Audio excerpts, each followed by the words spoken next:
I'm Lindsay Hall. And I'm Esther Wielden. Welcome to All Things Sustainable, a podcast from S&P Global.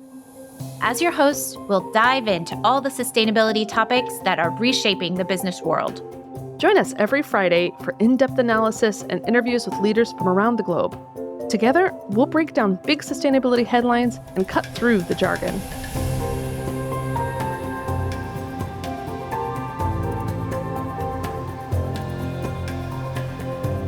On this podcast, we talk a lot about the energy transition, and specifically asking what needs to happen to facilitate the transition to a low-carbon economy. Part of the answer is financing. It takes money to fund the projects that will transform energy systems. Another big part of the answer is infrastructure. As we'll hear from today's guest, making decarbonization a reality requires significant infrastructure investment. Everything from building wind, solar, and nuclear facilities to electricity grids to charging stations for electric vehicles. Last week, S&P Global Sustainable1 hosted its annual Spring Summit in London, and I sat down on the sidelines of the event with our keynote speaker, Sir Danny Alexander. Danny is the chief executive of HSBC's Infrastructure Finance and Sustainability Unit, which launched in 2024 to focus on the transition to a low-carbon economy. London-based HSBC is one of the world's largest banks with more than $3 trillion of assets and offices in 58 countries and territories. Before joining HSBC, Danny was a vice president at AIIB, or the Asian Infrastructure Investment Bank. That's a Beijing-headquartered multilateral development bank dedicated to financing infrastructure for tomorrow with sustainability at its core. As you'll hear Danny mention, before that, he was a politician who held various roles in the UK government. So given this breadth of experience, I was eager to ask him, at a time when so much of our world has become highly politicized, is infrastructure one of those rare topics that can bridge bipartisan divides? I started off our conversation by asking Danny where he sees the most opportunity in financing energy infrastructure. So we see the commercial opportunities that come from net zero transition and the infrastructure that's needed to deliver that, but also that's coming from digital transformation, from data centers, from the energy required to drive data centers as key trends. And I think by setting up HSBC Infrastructure Finance, we are going to substantially increase our business in that space, and particularly in our kind of core markets in Asia, in the Middle East, where we see big opportunities, in Europe, here in the UK, and also in North America. So, as a global bank, which is present and strong across all these corridors, I think it's the right time for us to be seeking to scale up that business. I asked Danny to explain more the links between decarbonization efforts and infrastructure. Most of what's needed to make that decarbonization a reality is infrastructure of one kind or another. So energy infrastructure, how do you generate the power that is, keeping the lights on, that is core to all aspects of our lives? Is that from fossil fuels like coal, or is it from renewable power, from the wind, from the sun, and so forth? That's a kind of core choice about the kind of infrastructure you build, which is critical to decarbonization. Likewise, transport infrastructure. We hear a lot of talk about electric vehicles as opposed to petrol-driven vehicles, but the infrastructure needed to support them in terms of charging, for example. That's a critical infrastructure investment without which you can't make that transition. And you can look across many different sectors of infrastructure and see similar choices. But before moving to HSBC, I worked with a multilateral development bank, AIIB, in Asia. And a lot of the investments we were making in the developing world was public transportation. Many Asian cities do not have subways or strong bus systems, for example. So that's a critical part of the infrastructure that's needed to help people live their daily lives, and to do so in a way that is, more in keeping with the net zero transition. So with that critical role of infrastructure financing in decarbonization, tell me, what sectors do you see as the most promising for investment in the near future? Our focus is in a number of different areas. One is energy transition. So it's low carbon energy, it's the electricity grids and transmission systems that are needed to get that power to the right places in the right way. It's battery storage and electric vehicles. It's other energy technologies like nuclear, for example, data centers that are the driving force behind the AI revolution, and the power that they need And that's another critical aspect. We also see opportunities in some other kinds of infrastructure, like transport infrastructure, for example, which we also very much can support. So we see opportunities in all of those areas. It varies, by region, by country, and so forth, but opportunities in all those areas. You made some remarks when you were on stage just a little bit ago, giving the keynote address, and you discussed the challenges that first-of-a-kind technologies present and how HSBC is working with climate tech companies. Can you share some of that thinking with our listeners who weren't in the room for that? There's a lot of new technology being developed. People with good ideas, small companies, can access venture capital fund to develop those ideas. But then going from a good idea that's demonstrated at a small scale or in a lab or whatever, to deploying that at the scale of infrastructure is a big leap. It's a big leap in terms of the scale of finance that's needed, but also the skills and expertise that companies need. And some people call it a kind of valley of death, where you've got companies seeking to go from that startup phase to really deployment at an infrastructure scale where they're seeking project finance. There's a big gap. And so for us, we have a climate tech business and we have an innovation bank, and that's designed to identify those companies, to get to know them, to work with them, and to see how we can support them, those that have the most potential, how we can support them through that journey. I think it's a core part of how we understand the trends and get to know the companies that are going to be powering the next phase of these changes. So I think also being in a position to understand and to finance these first-of-a-kind projects is going to be very important to then helping them scale around the world. And of course, we can't talk about technology without talking about AI, which poses tremendous investment opportunities in clean tech. What opportunities do you see in the space? So fundamentally, there are plans for hundreds of billions of dollars of investment in data centers. How do the companies who are driving those investments decide where to put their data centers?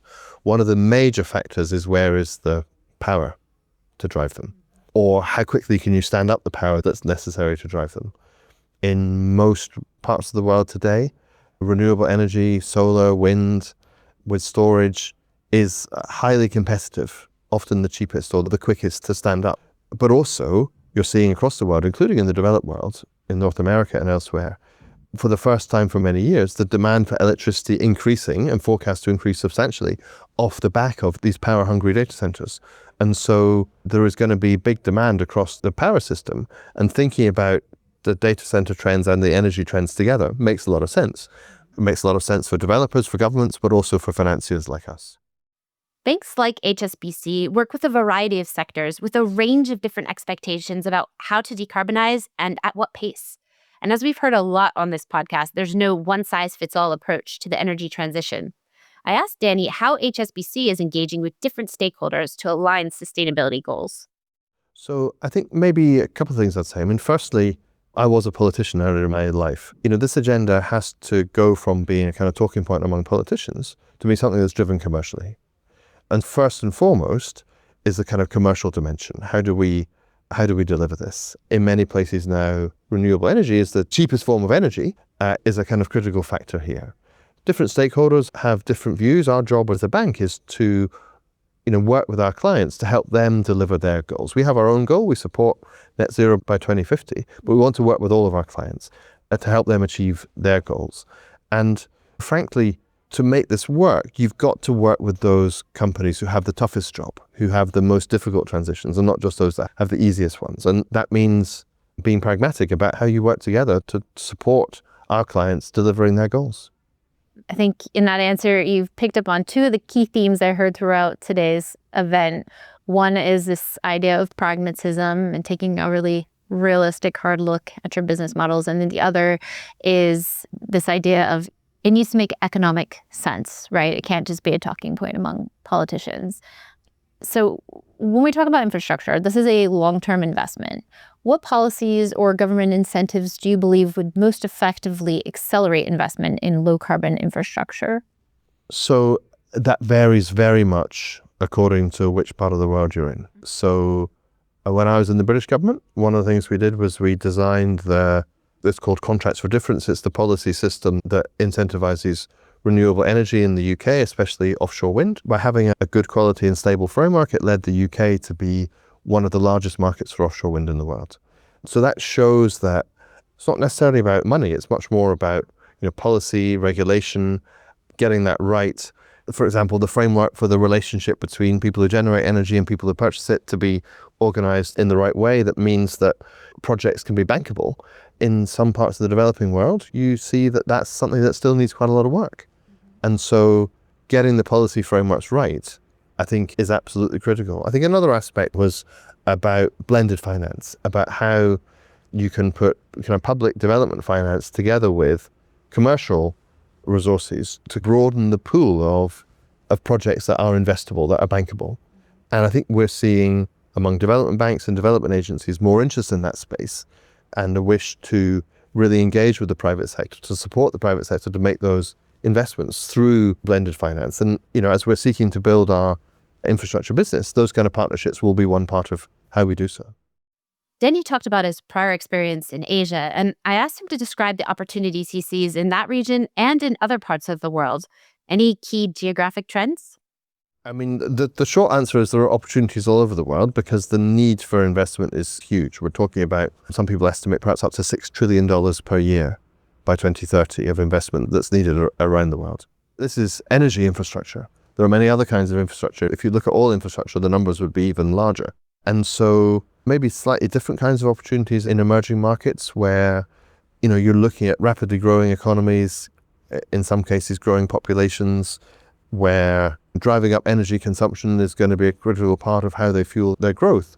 And so where there are enormous needs for energy infrastructure, for clean energy generation. We were talking about data centers earlier. You see that as a key trend around the world, so far dominated by North America, but increasingly seeing more and more developments of data center around the world. Many countries now have data localization laws, for example, which require that infrastructure to be built locally. And obviously the companies want to be closer to their customers. That's again linked to where you can have cheap, reliable, available electricity to make that work. For HSBC, obviously we're very strong all over the world, but in Asia, in Greater China, in India, in Southeast Asia, we see opportunities across all of those regions. Middle East is playing a critical role in a lot of these developments that we're discussing, whether it's in Saudi Arabia, UAE, or other parts of the Middle East. We're here in the UK where there's a lot of talk about the plans and needs for additional infrastructure investment. Same is true in Europe.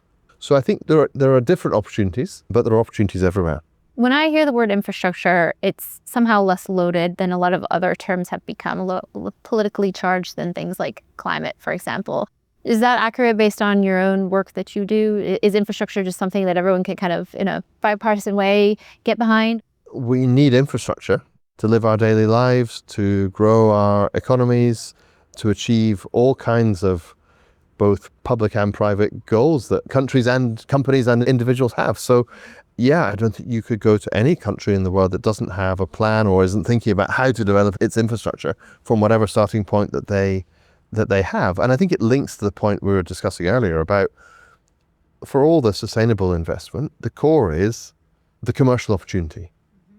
And so, driving infrastructure investment that is commercially viable, that will lead us to many of the sustainable solutions that we're discussing today.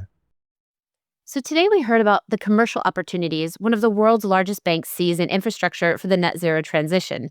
Danny said HSBC is scaling up its business to take advantage of those opportunities, which exist across markets from Asia, the Middle East, to Europe, UK, and North America.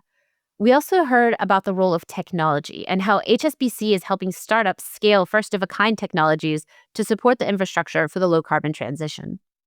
And this is a topic we'll continue to cover on this podcast because energy infrastructure is needed to make decarbonization a reality. And this is true around the world and across the political spectrum. As Danny said, we need infrastructure to live our daily lives, to grow our economies, and to achieve the goals that countries, companies, and individuals have set. And tune in next week for more coverage from the annual S&P Global Sustainable1 Summit that took place in London, April 30th. We'll also include a link in our show notes if you'd like to learn more or register for our upcoming summit in Singapore on June 26th. Thanks for tuning in to this episode of All Things Sustainable. If you liked what you heard, please subscribe, share, and leave us a review wherever you get your podcasts.